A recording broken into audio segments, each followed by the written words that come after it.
Hi guys, আমি আসছি রাজশাহী জেলায় শুটিং করতে। আমরা আসছি নাটকের একটা ছোটোখাটো টিম নিয়ে।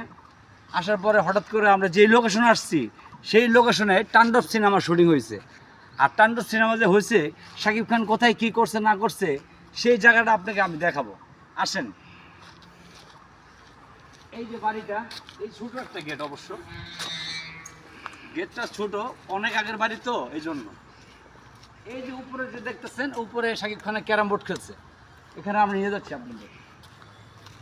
আর এই পাশে যে জোনটা দেখতেছেন, এই জোনে নায়িকাকে বসায় নায়িকার একটা বিয়ার সিন হয়েছে এখানে। এই যে বাড়িটা, এই বাড়িটা থেকে তাণ্ডব সিনেমার শুটিং হয়েছে।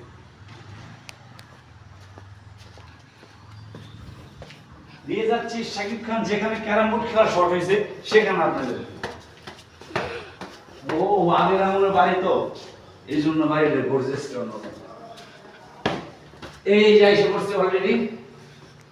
এই যে শাকিব খানে এখানে ক্যারাম বোর্ড খেলছিল। এই হলো সেই জোনটা, ক্যারাম বোর্ডটা ছিল এখানে। শাকিব ভাই এখানে বসে ক্যারাম বোর্ড সবকিছু করছে, এখানে শুটিংটা এখানে হয়েছে। তো শাকিব ভাই যেখানে বসতো, রেস্ট নিত, সেই জায়গাটা আপনাদের দেখাবো। এটাকে ব্যালকনি বলা হয়।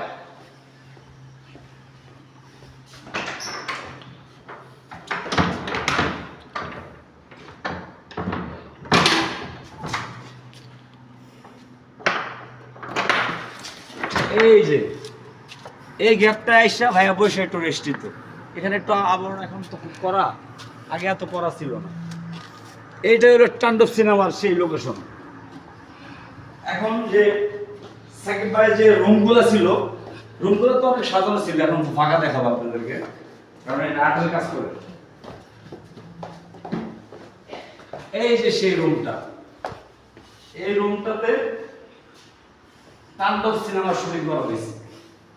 এই রুমটা সব সাজানো হয়েছে। আমরা আসছি নাটকে, আমাদের আর্টিস্ট আছে জোবান ভাই। এই বাড়িতে আমরা জোবান ভাইকে নিয়ে কাজ করবো। তাণ্ডব সিনেমার মতো আমরাও একটা করবো, আর একটা তাণ্ডব আপনাদের দেখার আশা থাকলো। আর জোবান ভাইয়ের জন্য একটু সবাই ভালোবাসা দিয়েন, যাতে জোবান ভাই তাণ্ডব সিনেমার মধ্যে এই কাজটা আমরা করতে পারি। থ্যাংক ইউ ভাই। All the